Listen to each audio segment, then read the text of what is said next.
Are you deficient in vitamin D? Hello, bonjour, welcome back to my channel. My name is Cyril. I used to be a stem cell researcher for quite some time, and this is why I can tell you about the science behind skincare ingredients. So for today's video, we are going to talk about vitamin D and especially vitamin D deficiency. I do think that this is an important subject. I probably should have done this video a while ago, but well, here I am doing it finally. So first of all, vitamin D. This is a very complex subject, I have to say. The reason is because unless you have like an extreme deficiency in vitamin D, there are not like very clinical sign of deficiency. There are things that seems to be associated, that correlates with, I have to say, but we don't have like solid proof, solid argument that, oh my god, deficiency in vitamin D is like horrendous and terrible, unless of course it is extremely low.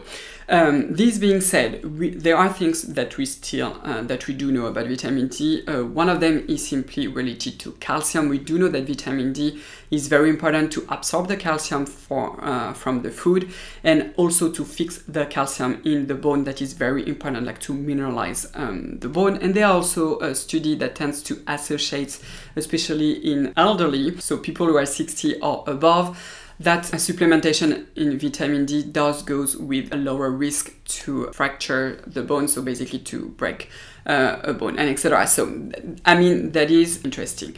Another thing also, and that what triggered me to do this video was simply to talk with my doctor. So you know me, I always encourage you to protect your skin from the sun like crazy. And what I was talking to my doctor, he told me that he's been recently to a seminar in the south of France, and lots of people are deficient in vitamin D even in the south of France, which is an area in France that is way more exposed than the north of the country, like Paris, for example, or other cities like Lille and etc. And this also, if you read the paper, there are so many people who are deficient in vitamin D, especially if you mostly work indoors or whatever you live, most likely you will be deficient in vitamin D, regardless if you wear sunscreen or not, because unfortunately most people do not wear, especially on a daily basis, any sunscreen. So vitamin D does exist in two forms, vitamin D2 and vitamin D3. I am going to put the scientific name. So vitamin D2 is ergocalciferol and vitamin D3 is cholecalciferol. You can either get them from the plant realm, so this is going to be vitamin D2, or D3 it is from animal product such as egg yolk. You can also get it like from fatty fish and etc. But at the end of the day, usually the dietary supplementation of vitamin D is not sufficient for most people. So which is why what I recommend you actually is to go to and consult your doctor and have your blood test to make sure that you are not deficient in vitamin D, and if you are, to take a supplement. So the study showed that this is UVB that triggers the synthesis of vitamin D in the skin, and for this you need to be exposed depending on your skin color. The darker you are and the longer you will need to be exposed, but it is between 15 minutes to 30 minutes to the sun. Of course, if you are doing this, you are also going to damage your skin.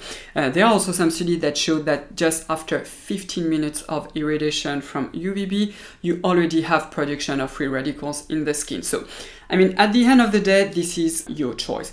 Either you want to get your vitamin D like in the natural form, so from the sun, and in that case you will also have like the natural damage from the sun on your skin, or in that case you go for the supplementation way. But I highly encourage you to first get your blood tested to know if you are first of all deficient, and then to get supplemented according to your deficiency. Don't do it like out of the blue like this without doing any blood tests. So the last thing that I want to tell you, I've of course made the choice to protect my skin from the sun, to slow down the aging process. So what I do is that every 4 months or something like that, I got my blood tested to know my level of vitamin D, also because I love to play with it. So like this, like for 1 year, I will have like a curve to know how is my level of vitamin D, and I get supplemented according to my blood test. So basically that's it. If you did like this video, give it a thumbs up.